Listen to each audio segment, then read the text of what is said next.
दोस्तों हमने पहले बहुत सारी वीडियोस बनाई हैं जिसमें बताया कि कंसल्टेंट्स या इंस्टीट्यूशंस पर रेड पुलिस किस तरह से करती है और कैसे उन्हें जेल भेजती है और किस तरह से उनकी बेल होती है, पूरा प्रोसेस कैसे चलता है, इस पर हमने वीडियो बनाया है।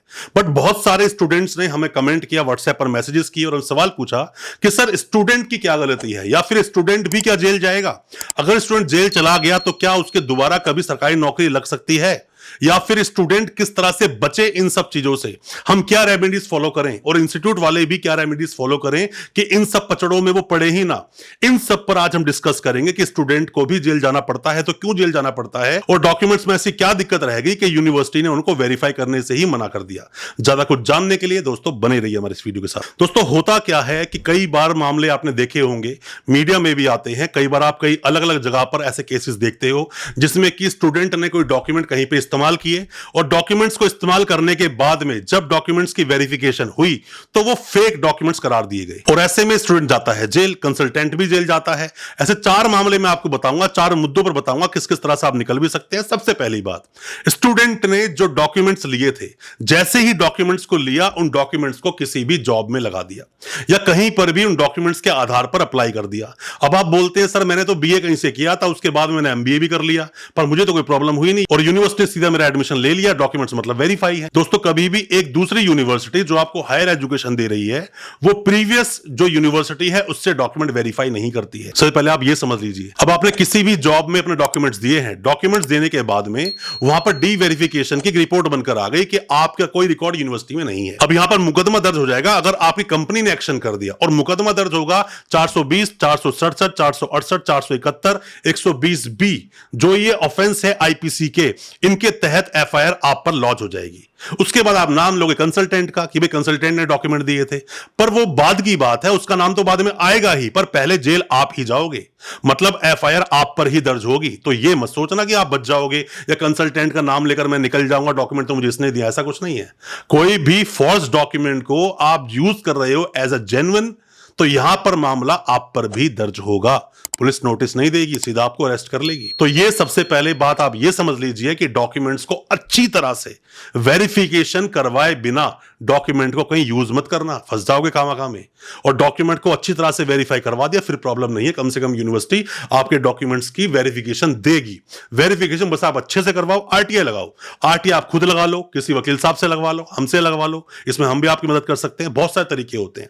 अब हम बात करते हैं दूसरे मुद्दे की। जैसे ही इंस्टीट्यूट का नाम आया, आपने नाम लिया इंस्टीट्यूट का, अब इसमें क्या होता है कि मान लीजिए जो भी डॉक्यूमेंट्स आपके पास थे वो दिए किसी भी कंसल्टेंट ने, किसी भी इंस्टीट्यूट ने, अगर उसने खुद छाप कर दिए हैं तो प्रॉब्लम बहुत बड़ी है, तो मतलब कंसल्टेंट 100% जेल जाएगा ही जाएगा। कई बार ऐसा भी होता है कि जो वेरिफिकेशन रिपोर्ट बनकर आई वो क्लरिकल मिस्टेक हो सकती है, मतलब कि डॉक्यूमेंट में कुछ गलतियां हो गई हो, एनरोलमेंट लिखने में कोई गलती हो गई हो, नाम लिखने में गलती हो गई हो, तो दोबारा से डॉक्यूमेंट्स वेरीफाई हो भी जाते हैं। बट कंसल्टेंट ने किसी से भी डॉक्यूमेंट लिए हैं तो कई बार यूनिवर्सिटी खास करके आपके डॉक्यूमेंट्स को डी वेरीफाई कर देती है, क्योंकि वो किसी भी पचड़े में, किसी भी प्रॉब्लम में फंसना नहीं चाहती। जो प्रॉब्लम है आप खुद भुगतो, आप खुद जेल जाओ, हमने तो पैसा कमा लिया, बात खत्म, यूनिवर्सिटी ने पैसा ले लिया, बात खत्म। इसीलिए कई बार आप आरटीआई लगाते हो तो आप सोचते हो रिप्लाई तो सर आया ही नहीं, अब क्या करें सर, इसमें तो फॉल्ट किसका है? फॉल्ट है आपका, फॉल्ट है यूनिवर्सिटी का, डॉक्यूमेंट का जो रिप्लाई नहीं कर रही है। दोस्तों होता क्या है, आप आरटीआई भी लगाओ, रजिस्ट्रार को भी लेटर भेजो, मेल भी करो, सब कुछ करो ना, आप बस एक ही तरह की वेरिफिकेशन आप क्यों करते हो? सब कुछ करोगे तो कोई ना कोई रिप्लाई आपके पास आ ही जाएगा। बट ऐसे मामलों में कंसल्टेंट जेल जरूर जाएगा, स्टूडेंट भी जाएगा। अब दोस्तों ये सब प्रॉब्लम होती ही क्यों है, अब हम बात करते हैं तीसरे मुद्दे की। होता क्या है कि जब आपने डॉक्यूमेंट किसी भी यूनिवर्सिटी से लिए, बस कंसल्टेंट ने आपको डॉक्यूमेंट दिया, आप हंसी खुशी लेकर डॉक्यूमेंट चल दिए, आपने अप्लाई कर दिया, डॉक्यूमेंट को वेरीफाई आपने करवाया ही नहीं था। यूनिवर्सिटी आपको कोई किसी तरह के सबूत देती ही नहीं है। कई बार कुछ यूनिवर्सिटियां ऑनलाइन दे रही हैं, बट ऑनलाइन में दूसरे पोर्टल पर दे रही हैं, या ऑनलाइन दे भी दिया, कुछ दिन आपका मन बहलाकर बाद में उसको डिलीट मार देते हैं, या बोल देते कोई भी हमारा यूनिवर्सिटी का स्टाफ इन्वॉल्व था जिसने हरकतें कर दी, किसी भी एक को बलि का बकरा बना देते हैं। डॉक्यूमेंट्स लीजिए, जितना ज्यादा हो सकता है यूनिवर्सिटी से एविडेंसेस लीजिए। ऑनलाइन भी लिया है तो उसकी रिकॉर्डिंग कर लीजिए, रिकॉर्डिंग को रख लीजिए अपने पास। हालांकि बाद में 65B का आपको एक सर्टिफिकेट देना पड़ता है, वो एक बात की बात है जब केस चलेगा, बट आप इन सबको रखिए, एविडेंसेस होना जरूरी है। Something is better than nothing, कुछ तो होगा कम से कम आपके पास। आप जितना ज्यादा हो सके एविडेंसेस रखिए, जितना ज्यादा यूनिवर्सिटी से आप ले सकते हैं चीजें आप लीजिए, कोशिश कीजिए। कोशिश करोगे डॉक्यूमेंट्स आपको मिलेंगे, वेरिफिकेशन होगी, वेरिफिकेशन होगी तो यूनिवर्सिटी की वेरिफिकेशन लिस्ट लिस्ट में आपका नाम चले जाएगा और फ्यूचर में आपको कभी कोई दिक्कत नहीं होगी, क्योंकि यूनिवर्सिटी हमेशा अपने आप को पाक साफ रखती है कि हम इस इंसान को तुम जानते ही नहीं, वो हाथ खड़े कर देंगे, जेल आप जाओगे और जेल कंसल्टेंट जाएगा। तो आपको डॉक्यूमेंट्स या कोई भी अलग अलग तरीके से वेरिफिकेशन यूनिवर्सिटी से लेनी चाहिए, बेशक यूनिवर्सिटी कितना ही आपको मना करे। अब बात करते हैं दोस्तों चौथे मुद्दे की। होता क्या है कि यूनिवर्सिटी में स्टाफ बदलता रहता है, कभी वीसी बदल गया, कभी रजिस्ट्रार बदल गया, कभी कंट्रोलर ऑफ एग्जामिनेशन बदल गया, कभी एडमिशन इंचार्ज बदल गया, पर जो यूनिवर्सिटी का चेयरमैन है वो नहीं बदलता है जल्दी से, जब तक यूनिवर्सिटी बिक ना जाए। तो आपको, अगर आप कंसल्टेंट हो, तो आपको मैक्सिमम कोशिश करनी है कि आप जाकर चेयरमैन से ही बात करें, चेयरमैन आपकी बात को सुने। आपको अपने आप को भी पक्का रखना है, वरना प्रॉब्लम होगी। जब भी स्टूडेंट की वेरिफिकेशन नेगेटिव आती है, सबसे बड़ा मुद्दा यही होता है कि आपने डॉक्यूमेंट्स को लिंक करने के लिए और एविडेंसेस नहीं लिए, स्टाफ बदल गया, बाद में उस पर नाम डाल देते हैं, उसने स्कैम किया होगा, हम क्या जाने। पर जैसे आप केस की बात करोगे और आपके पास एविडेंस होंगे, तो कम से कम यूनिवर्सिटी मना नहीं करेगी, डॉक्यूमेंट्स को वेरीफाई भी करेगी और आप उस प्रॉब्लम से निकल भी जाओगे।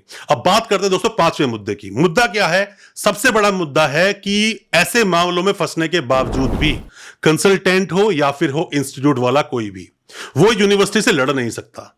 वो सोचता है मैं यूनिवर्सिटी के पास जाऊंगा तो मुझे ही बिठा लेंगे, हो सकता है मेरे ऊपर कोई एफआईआर कर देंगे, लड़ नहीं सकते। जबकि आप अगर सही तरीके से अपनी लीगल रेमेडीज को फॉलो करें, सही तरीके से अपने अधिकारों को अगर आप जानें, थोड़ा सा भी अगर आपको नॉलेज है कानून की, आप इस यूनिवर्सिटी की बैंड बजा सकते हैं ढंग से। यूनिवर्सिटी आपके साथ फर्जीवाड़ा नहीं कर सकती। ये कॉन्ट्रैक्ट होता है, कॉन्ट्रैक्ट ब्रीच किसने किया? यूनिवर्सिटी ने किया। बट सिविल के मामले की बात नहीं कर रहा हूं मैं, बात क्रिमिनली कर रहा हूं। तो इस पूरे मुद्दे में स्टूडेंट की गलती है, उसने फर्जी डॉक्यूमेंट्स मांगे। इसमें गलती कंसल्टेंट की है कि उसने यूनिवर्सिटी से फर्जी डॉक्यूमेंट्स लिए। यूनिवर्सिटी सबसे बड़ी इसके अंदर कल्प्रिट है, सबसे बड़ी देखा जाए तो एक्यूज वही है, क्योंकि उसने डॉक्यूमेंट्स को बेचा, पैसा कमाया, बाद में बिल्कुल मना कर दिया डॉक्यूमेंट्स को वेरीफाई कराने के लिए। और आप अगर ऐसी प्रॉब्लम में फंस जाएं, आप फंस चुके हैं यूनिवर्सिटी के साथ में, किसी कॉलेज के साथ में, तो एसोसिएशन ऑफ ऑल इंस्टीट्यूशंस की जो एसोसिएशन है उसे आप ज्वाइन करें, उसका आप मेंबर बने। मेंबर आप उसका बनेंगे तो कम से कम ऐसी प्रॉब्लम्स आपके साथ नहीं होगी। और अगर कोई प्रॉब्लम होती भी है तो ऐसे में एसोसिएशन खुद आपकी जगह पर फाइट करेगी और आपको बताएगी कि आप इन सब चक्करों में ना पड़े।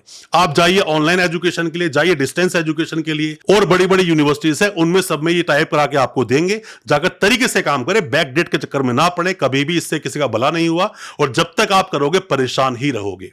दोस्तों उम्मीद करता हूं कि आज का हमारा वीडियो आपको अच्छा लगा होगा। अच्छा लगा हो आज का वीडियो, हमारी वीडियो को ज्यादा से ज्यादा अपने दोस्तों, परिजन, परिवार तक शेयर करें ताकि वो भी अपने आप को कानूनी जानकार बना सके। हमारे चैनल को सब्सक्राइब करना बिल्कुल ना भूलें, साथ में लगा बेल आइकन जरूर दबा दें ताकि इसी तरह की एजुकेशनल वीडियोस हम आप तक पहुंचा सके सबसे पहले। बहुत बहुत शुक्रिया दोस्तों, धन्यवाद हमारे इस वीडियो के साथ बने रहने के लिए।